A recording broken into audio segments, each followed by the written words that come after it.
The goal of this podcast is to help you break in and thrive in advertising. We do that every week by sharing the stories and advice of those rocking it on the other side.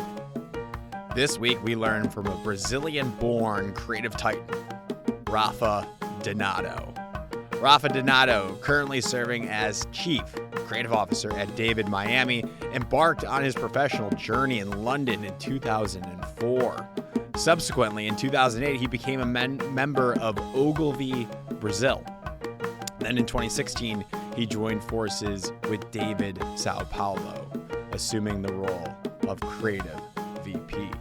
In this episode, he teaches us about David, the Miami advertising scene, how great ideas can come from any level of advertiser, his processes, and how you can be crazy successful in this fun field. And throughout his tenure at David Miami, Donato has garnered numerous commendations, contributing to both the agency's and his clients' creative prominence. Donato's exceptional achievements reflected in both accolades and the acquisition of new clients have earned him recognition as one of the most creative individuals of the year. Esteemed advertising channels in Brazil conducted surveys, gathering votes from journalists, advertisers, and industry professionals, and claimed him as one of the best. He's worked on clients such as Burger King, Coca-Cola, Faber-Castell, Mondeléz, and Danone. They've entrusted their brands to the expertise of David Miami and its talented team. And guess what? Rafa is always looking for talent. If you want to break into David Miami, DM us your portfolio at Breaking and Entering Pod on our Instagram, and I'll take a look and send it over to him. Now, on with the show. This is the Breaking and Entering Advertising Podcast, and as usual, I am your accomplice, Gino Schellenberger. Kick it, Mikey.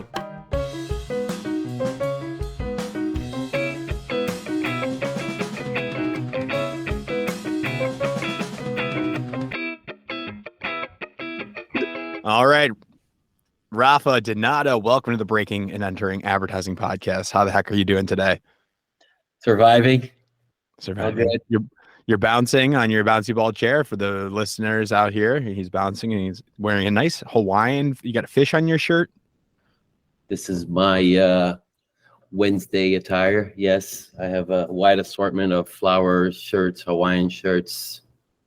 So we know from context there that you're probably not in New York or Chicago. No, wearing nice Hawaiian shirts. That's right. Although when I do go to New York for meetings, I still wear them. I'm in Miami right now, and it doesn't get as much attention here as I do in New York. But yeah, and you're not going to change who you are just because you're traveling. You're going to keep your style, what makes you you. That's wherever right. You go. That's right, exactly. But the shirts were before I came to Miami. I was living in São Paulo before, and I thought I stood out there, but here again, got here, and it's just another guy in a Hawaiian shirt. And we'll get into all that background. We know you are the Chief Creative Officer at David over in Miami. Great shop. I've been following along. You know, it was one of those shops that I've always wanted to work for when I was a student and still want to work for one day. So I'm glad we're connected. And in your about section on your LinkedIn says you're a Brazilian-born creative, which we know Brazil brings a powerhouse of creativity in this industry. What's going on over in Brazil? How does that work over there? Advertising everywhere? I know. I guess if you don't play soccer, you go into advertising. That's kind of what happens, I guess. But yeah, I think we're born marketers. We're born like knowing how to make a lot with not much money, and just, finding a way to make things happen. Scrappy. Yeah. And with an eye for opportunity. And I think especially when we come to markets like the US and Europe, we get the chance to work with some amazing people, you just pounce on it and go above and beyond. And I think that's what you see. And you're seeing, I'm part of that wave of that. Creatives. Love it. Tell me about where you're at today. We'll get into your story. We'll get into your break-in. We'll get into your advice this episode. Easy stuff you can do in your sleep. But I want to know high level where you're at, your role, and tell me about David. What makes it different? What's going on over in Miami today? Yeah, no. First, I'm really fortunate to be where I am with an amazing group of people that a lot of them I've worked with for 15 years already. So it's been the 15 years with some of the partners and heads and the people who are the David family across like 3 continents now. I am the Chief Creative Officer here in Miami. I've been in this role for 2 years now, a little over 2 years. I don't know. It was in the pandemic, so it's all a bit of a blur. It's a blur. Yeah. Before that, I was leading the creative at the São Paulo agency for 5 years. And then before that was at Ogilvy, and I actually saw like David being born inside of Ogilvy. So really like a veteran of the David family, and it's been great. We were doing amazing things in Brazil, and so we got to so the opportunity came to come here to the States and lead the agency here. So here I am. Love it. What's the difference between Ogilvy and David? Well, I think Ogilvy is a huge network of, I guess like so many agencies and thousands of people, and it's like a big ship, like a big vessel. And what holding company is Ogilvy a part of again? We're part of WPP. So yeah, you got the big. I think that's the biggest one. That's the biggest right. holding company, and you got Ogilvy under that, which is a huge agency network. Yes. And then within that, we're talking David. So how does David fit in that structure?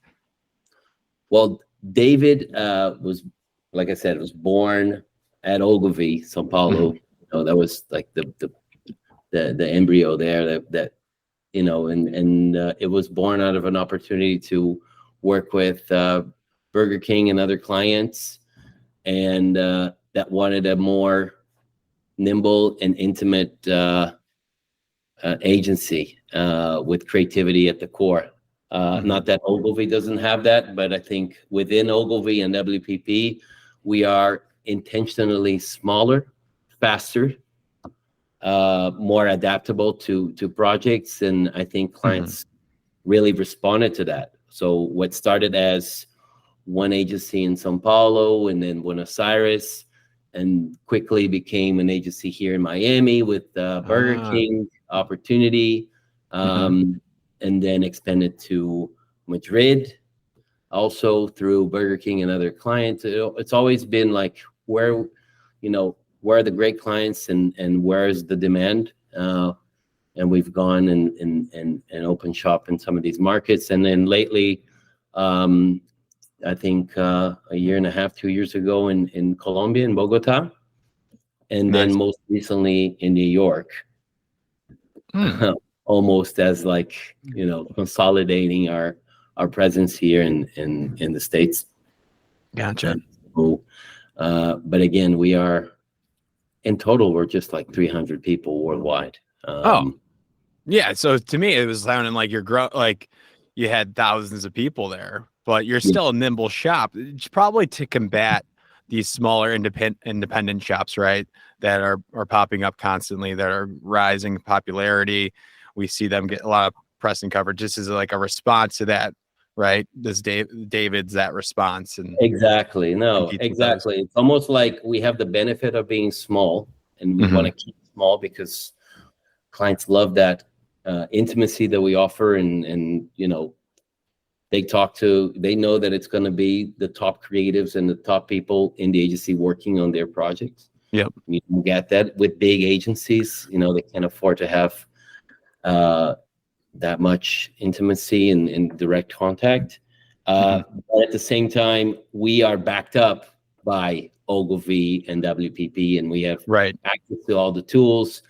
There are many projects which we collaborate with Ogilvy and other WPP agencies, which will, they'll plug us into a project if they need a boost of creativity. We'll come in with strategy as well. In Brazil, for instance, our technology innovation department has grown. We have a content studio. Nice. It also offers us, like, we're able to grow where we need to grow, where there's the demand, but still, compared to the big shops, we're relatively small.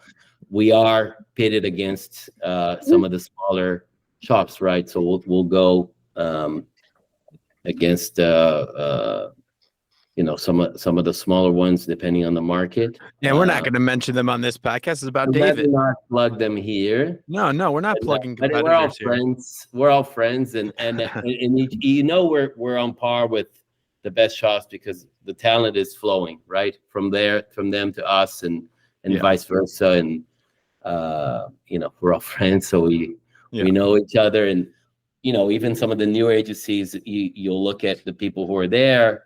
A lot of them went through David and are now leading these other agencies. Right. Yeah, I hear you.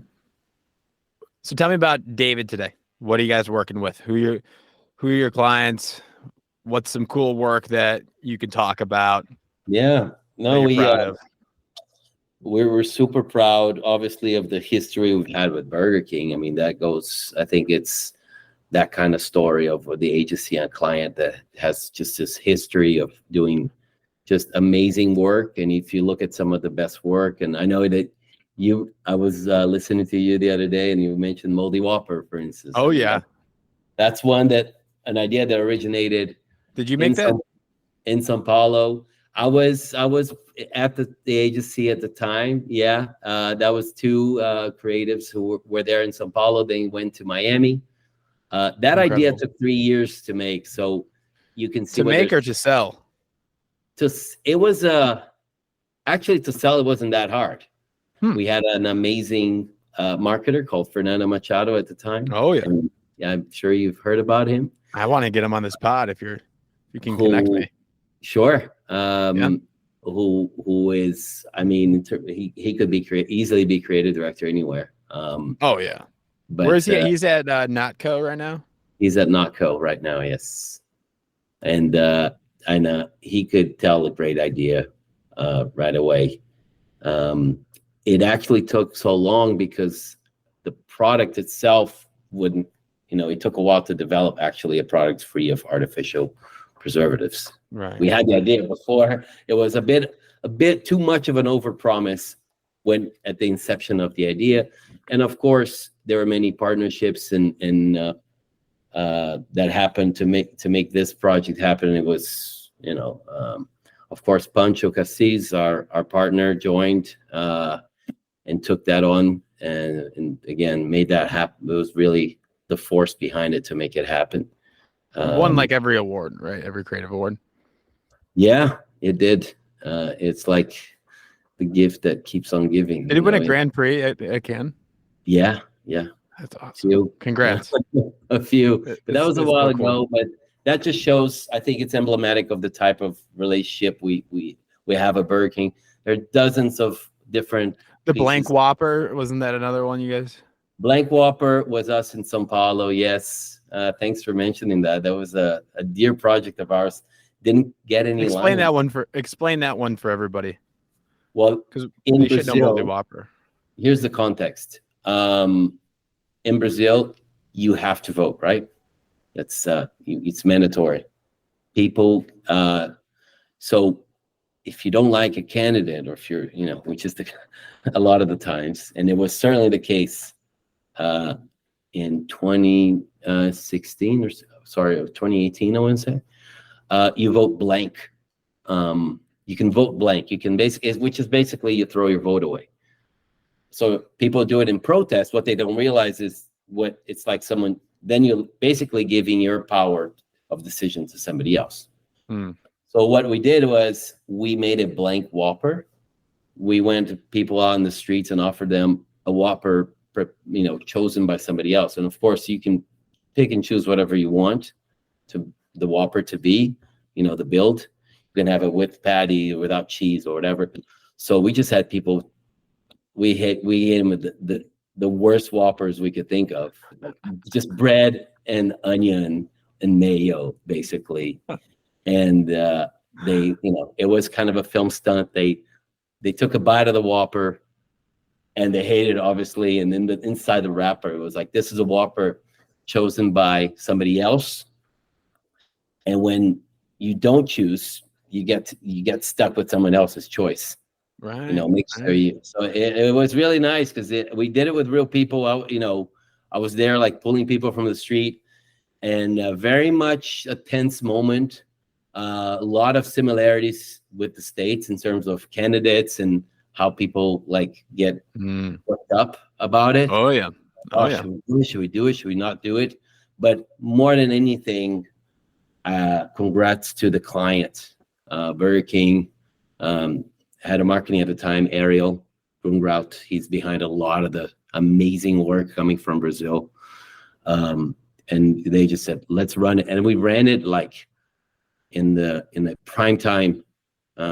We ran a commercial that talked politics. And one of the first things you learn when you're going up and you're learning advertising is like, don't talk politics, don't talk religion, keep away from. Most marketers still live by that, and it's very hard to be political. But certainly, I think it was great because we found a way to be political without taking sides, also, right?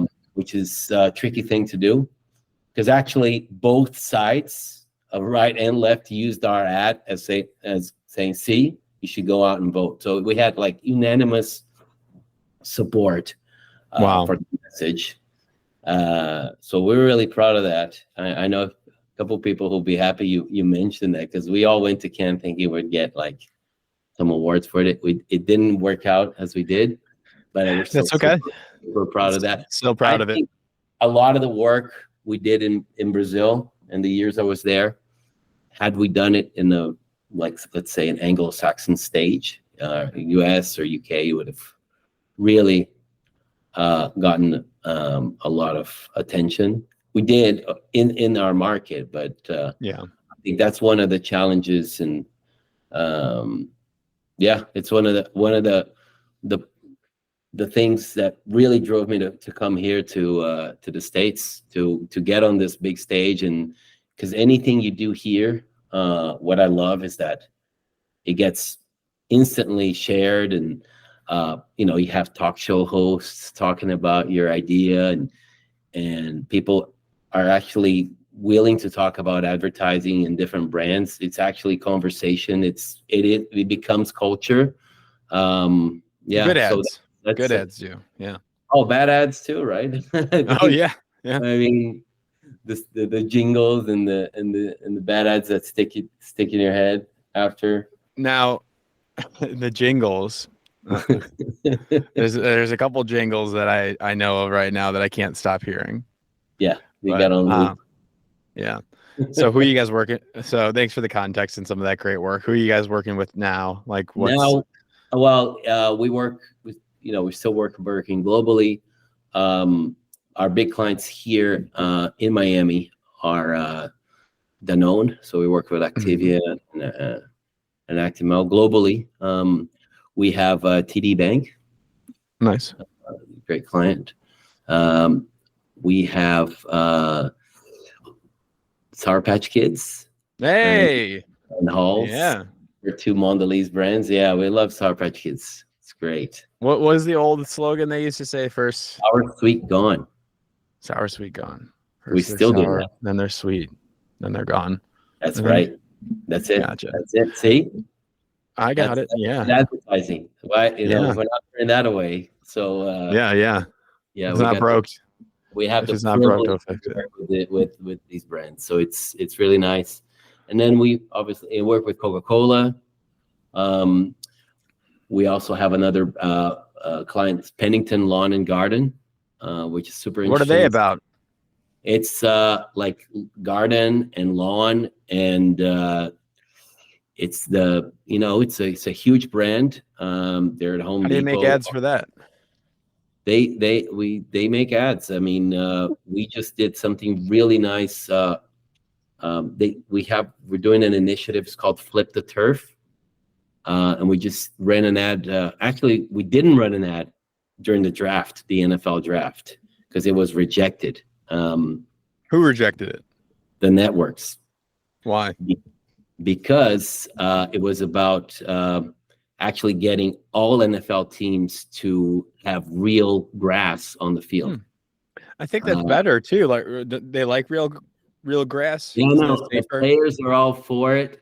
Half of the teams still use artificial turf, and so Pennington has been fighting to. It's called Flip the Turf, and they've been literally trying to get all NFL teams to and also all the way down to like college, and they're really supportive of sports, but specifically at the NFL. There's an opportunity here to really to get turf gives injuries. Yeah, statistically, I mean, obviously, football is a dangerous sport. Lots of injuries unrelated to the pitch, but statistically, artificial turf, there's a few more what we call like non-impact injuries. So we had Von Miller, who was kind of a veteran player, kind of speak out against it. We had a whole ad shot. It was beautiful, and it was kind of rejected. But then we actually made that the whole case study. Yeah, you capture that. Here's the ad they don't want you to see. Yeah, and you can work with it, which was really a really cool pivot. And again, a client, they were brave enough to say, let's do it. Let's say that it was rejected. We wanted to print the email that they sent back to us, redacted, but like, no, we don't have to go that far. But so it's interesting. Like, I never thought I'd be working on grass and garden. But you made it interesting, which is our job. And it's something when you think about it, it's like I don't know, you're in a big city. I mean, here where I live, it's all, it's huge. People's gardens and backyards. I mean, it's huge. So it's huge business, and it's nice weather year round where you can have gardens and it nice is lawns. Nice. Yeah. The seasons here, it's like hot and extremely hot, basically. I want to ask you, I'm curious, in your career or as a CCO, has there ever been a time where an entry-level person, somebody more junior, just came up with a really good idea you can recall that may have sold? What? Like, is there one that really sticks out to you? I mean, entry level junior. I mean, everybody in the creative department here pitches ideas. So, and I like that's flat there. Then, yeah, structure. The best idea should work, right? Well, if you think about it, first we're 20 people in the creative department here, David. The other agencies, the other Davids as well. Like it will vary between 20, 30, 40, maybe. But we create an environment that's like open for anybody to pitch any idea. I love that. So, I think some of most ideas we have are coming from our junior mid-level teams, basically. I'm trying to think of a specific idea that went to air lately. It's just, a lot of our Sour Patch Kids work, it's coming from our junior teams, who are our Gen Zers, is that who they're targeting? Are they targeting like Gen Zers to eat Sour Patch Kids? So that makes sense. Yeah, absolutely. Yeah, gotcha. I like that it's a flat level. That makes a lot of sense. What Miami advertising culture scene? What makes it different from New York, Chicago, LA? Miami advertising. Yeah. I guess the commute, people come in from from a ways away. You know, I think the vibe here is just warmer. Not literally, but also like with just you get that Latino vibe. You know, I think more than anywhere else. It's a city that doesn't really feel like the States. So you're getting definitely like you're speaking several languages. You will hear several languages, you know, at least Spanish and English all the time when you're at the agency. Mm-hmm. And I think what we get here as well is, again, a lot of talent coming from overseas. I think Miami is definitely a destination for Brazilians and all of Latin America. We also get Europeans, you know, English people for sure, like coming in, they want to be here. So it is a bit of a challenge getting talent to come from New York and Chicago and other places to live here in Miami sometimes. I think that the challenges that we have here are definitely in terms of if we find somebody that's amazing, but they're living in New York or LA, there is a bit of a prejudice when it comes to Miami, especially for Americans. So think of Florida as a place their grandparents retire, but actually, interesting. Yeah, that's the feeling I get, at least. And I get, we get a lot of, we're able to talk to a lot of talent, but sometimes it'll come down to like, yeah, I don't know about moving to Miami. And so I think the people who are here really want to be here. Mm-hmm. So they commit and they move there. They made the jump. Listen, the jump from Chicago to Miami in our winters doesn't sound that terrible. No, right? I know. I've tried that pitch. It's worked a couple times. So yeah. Oh, I'm sure. Did you get from? You got some people from Chicago. That's good. I did. Yeah, we have a couple. I think Alejandro Juli. I don't know if you know, he was there in Chicago. I've heard of that name. Yeah. Oh, yeah. He's here with us. Love it. Got it. So how'd you break into advertising? Just to go back to your previous question, you made me think, like, what's the idea that we saw from the interns? Well, it wasn't here in Miami, it was an idea from Madrid. Okay. We all got to pitch in. It was for Dove, and it was around the Oscars. It was, I don't know if you saw this, there was a TikTok filter going around that was just scary, how it made women look just more beautiful. It was called the glamour filter, and it worked perfectly, like scary. Like It didn't. And so Dove briefed us on, what are we going to do about it? How do we fight this? Because it's obviously giving young setting girls unreal standards and people are getting completely addicted to unreal it. standards. And because it worked so well, right? That was a scary bit. And I think it was like a very young team from Madrid, from our Madrid office, that came up with the idea to turn your back on it. And it just Yeah. Nice. Yes. So I remember that. Turn your back, right? So what were they doing because of that? What was the reaction to that? Well, basically the filter triggers by reading your face. So we had, it was basically just do a post with your back turned. Don't give the filter your face, which is the simplest, right? The simplest idea, yet so hard to get to that simplicity. But so did they have to brief that through you? Did they have to come up through you to approve that, or did? Well, funny enough, we got briefed by the global creative director for Dove. Wow. It's at Ogilvy, London.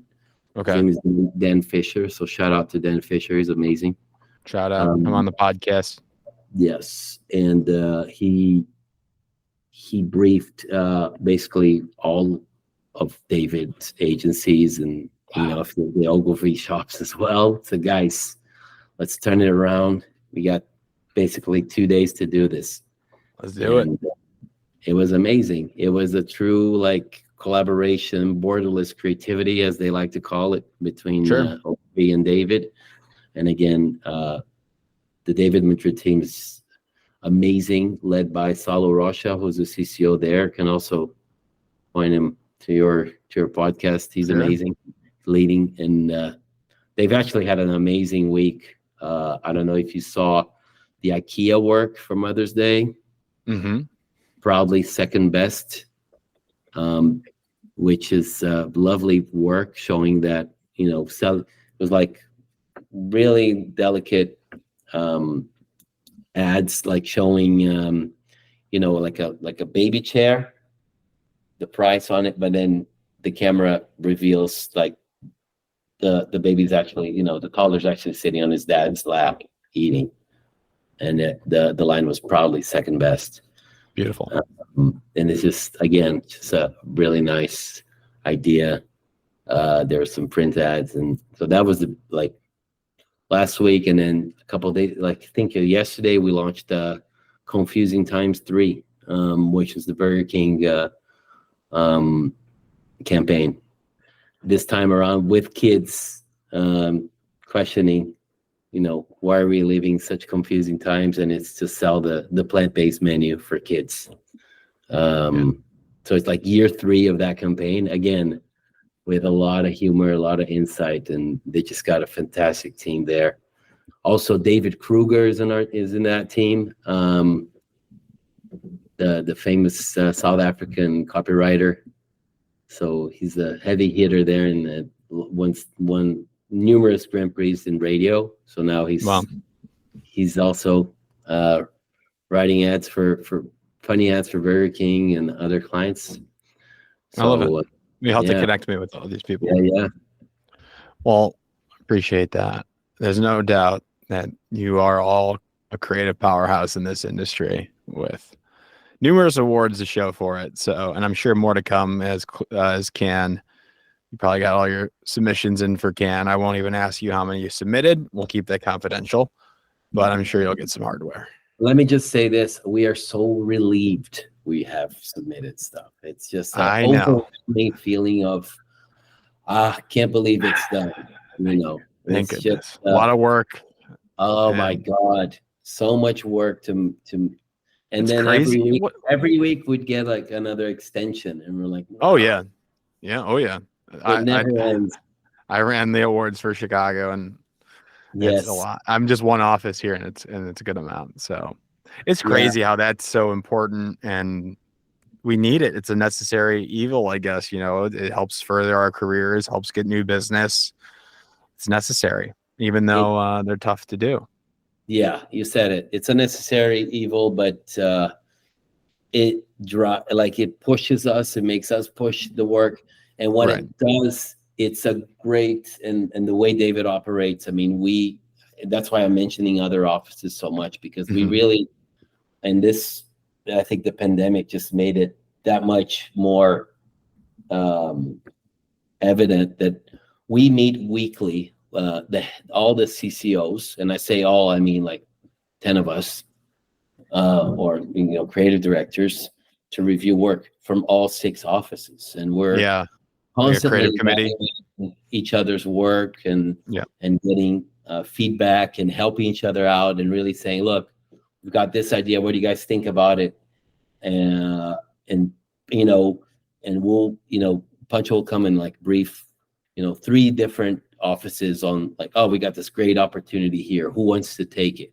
So it really is a one team mentality, and because we're small and because we have this great relationship, it really works. So when it comes to Cannes, we also share the burden and the sorrow, and we're tough on each other, and we have I don't even know how many entries, but it was a lot. It's quite a big body of work that we've submitted to the awards, but also reflection on the type of work we want to do. And it's the best new business tool that we have, really. Mm-hmm. and to attract new talent as well. Absolutely. There's no doubt. And thank you for providing insight from the higher level about that and why that's important. So I want to transition now into the biggest pieces of advice from your break-in and your career. So our listeners who want to eventually break into advertising one day and be a CCO in many years from now, what advice do you have for them? Whether that's, they're not born in Brazil, and they're not born scrappy and like yourself. What can you say to our listeners out there and how to be here? Well, let me make a couple of disclaimers. One, what I say in my advice, and it's my advice, and my advice might be different from other people. And I think I know they probably heard that too, but it's actually not a lot of people clarify that. So you're like, after 165 of these interviews, that might be one of the first times I've heard that. There is no science to how I got where I got. So it kind of worked for me, kind of, and I'm still, every day I wake up and I go and they say, oh, as CCO, I wake up and I still have the same challenges. It's the same blank page, trying to reinvent the wheel for our clients, and harder than ever because clients, have less money and less time than, I guess 10, 20 years ago. So actually my first advice would be, really? You want to get into this?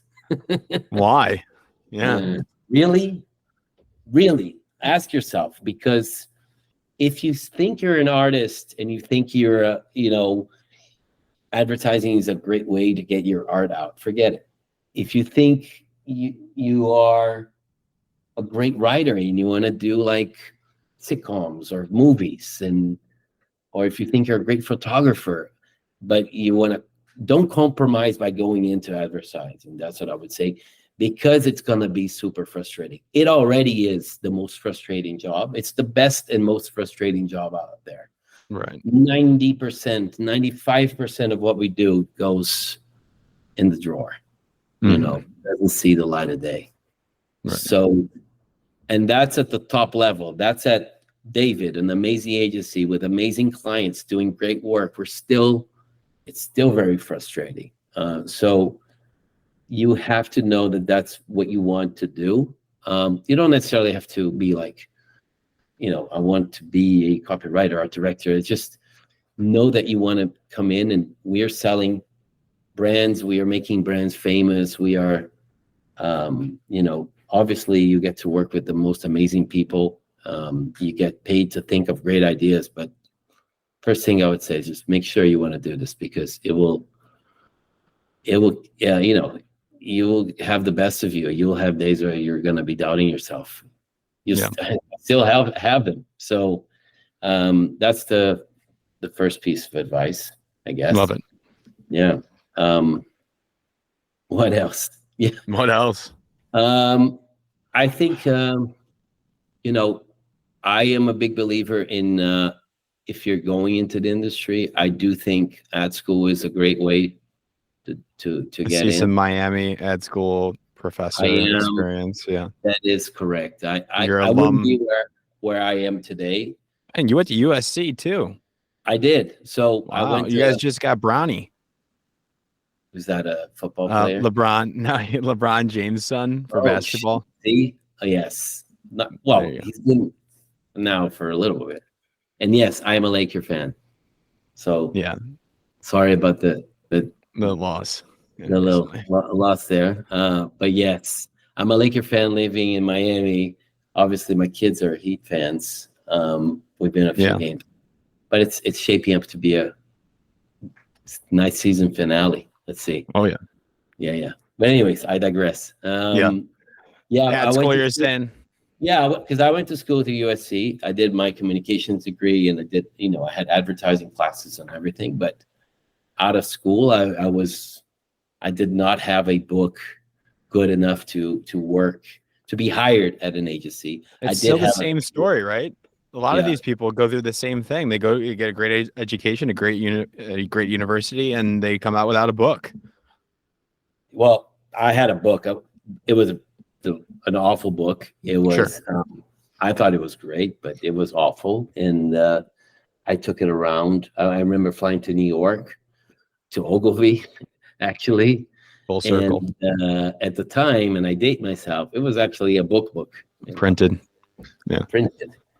And I think the HR recruiter there kind of laughed at me a little bit and like looked, like skimmed through it and kind of laughed and then pointed, I will never forget this, at the floor with a pile of books. It was Oh, nice. Like, that's cold. I love it. Pile of books. Like, that's what you're up against. And she's like, you better go back to school. That's so I awesome. did. They don't do that nowadays. Nowadays it's virtual. They just don't respond. Back then you had to get it in front of somebody for the most part, right? Yes. You had. You would flip through it in front of you. Now they can just delete it. Figure out. You have to stalk people, and I mean, it's fun. I think it builds character. You still have to stalk people. Yeah. But anyway, so I do recommend ad school. Miami Ad School was amazing, not just for the classes, but the people I met, the people I went to school with. I mean, networking, professors get you jobs, they get you internships. Scott Bell from Droga. I mean, some of the guys, that I went to school with. I mean, they're amazing, and also this ad school, Miami Ad School has the great overseas program. So I got to go to London, where that's really where I had my my education in advertising, because it was hands down. Like when I started, because we used to go to different agencies, and there's a real spirit there of mentorship with with the teams at the agencies, and I was really lucky to get mentored by two amazing creatives, Chris Bovo and John Allison, who went to do like all the Channel 4 stuff, the Paralympics. I mean, they were amazing, and my partner and I, they took us on, and so it was really like a real school of concepting and just throwing your ideas away and building this discipline of coming back for more and doing 100 ideas to get one good one, and going to different agencies, lugging the book around.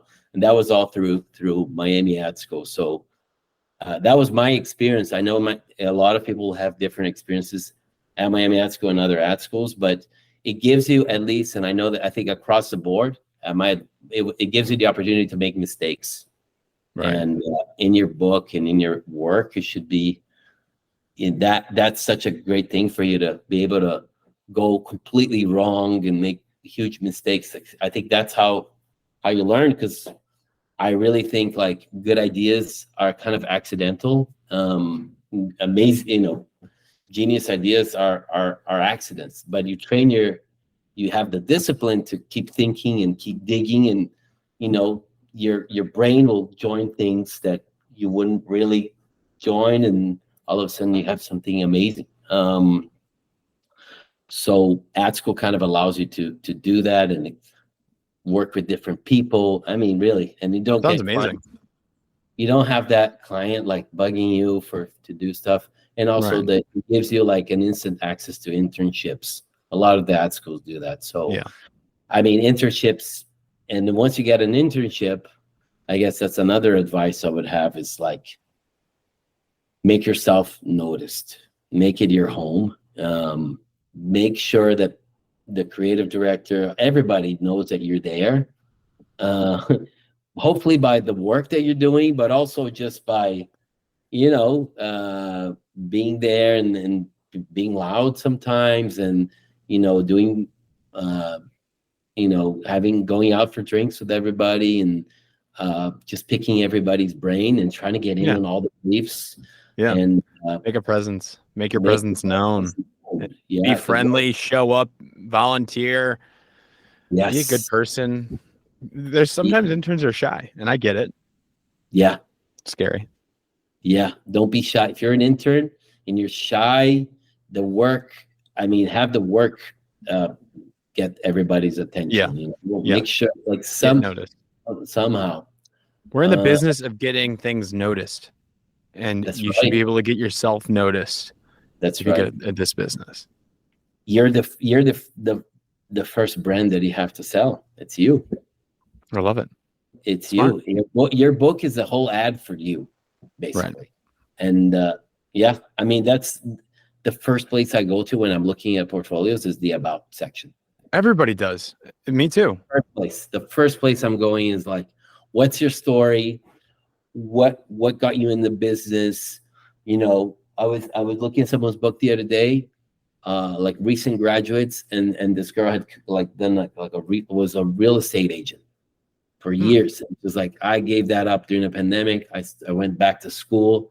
This is my passion. I'm like, yes, Now we're talking. Now we're talking, you know. Somebody made a jump. Somebody interesting. Yeah. So we're looking at people to come in and contribute with their experience, you know. The work will come. Obviously the work should be there already, you know, but it's something that you can evolve. A lot of it is luck anyways. So, you know, make sure that you get yourself, go out on a limb. And, you know, I recently hired an intern, like full time. It was amazing, you know, like making videos in the agency, you know, putting googly eyes everywhere, you know, just silly shit. But you're like, okay, I like this. Yeah. It's good for everybody. Yeah. I love it. You know who I'm talking about, Ander. Nice. Love it. All right, Rafa, how can people reach out to you if they have any other questions they want to learn more from you? LinkedIn is okay. I mean, certainly that's how you reached out to me. So I do go on LinkedIn a lot. They'll have the listeners leave a note and say they listen to your podcast and some fun fact. Yes. Also, I work with two other guys, Jason Wolski, also ex-Havas, if I'm not mistaken, and like yourself, and Alejandro Juli. Both are very accessible. So also these are two these at David. You can reach out to them because I do get a lot of you're busy portfolio, and don't take it the wrong way. I mean, it's really.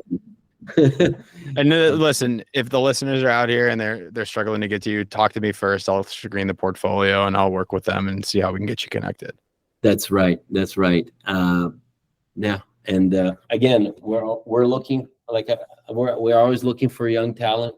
Yep. Especially people who are willing to move to Miami. Like I said, it did come as a surprise to me when I moved here from Brazil, because Brazilians, all we want to do is go to Disney, you know. Not really.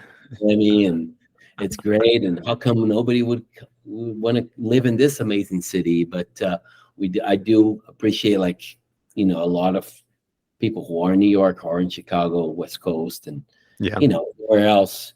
And more than ever, you know, I think pandemic really taught us that life comes first. I do believe that. And I think, you know, it's totally understandable to say, you know, I'm happy where I am, or my family, or my boyfriend, my wife, or my kids, whatever it is that keeps you in a place. That's totally understandable. So we know, but at the same time, it's, we love the culture at David. Like I said, it's a small group. We're an intimate group, and it's just that amazing experience to be together. And we make it a point of, you know, coming into the shop and learning from each other. So that's a big part of it. I love it. Sounds good to me. I'm sure it'll sound good to some of our listeners too. So that's all I got for you, Rafa. This is great. Super, super informational, super helpful, super interesting. So thank you again for coming on Breaking and Entering. Gino, thank you so much. I hope I gave a shout out to everybody. There's more, I'm sure. Super grateful.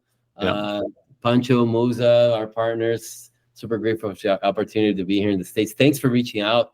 You said people would know me, but I still got a feeling I'm still breaking and entering here in the States. You know, we're open for business. If there are any clients wanting to do some creative work. And then shout out to all the David Miami team. That made it all the way to the end of the podcast. So amazing. Nice. I'll buy you guys a beer.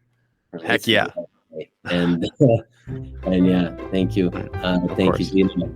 Nice Thank work. you, guys. Bye-bye. Bye. Bye.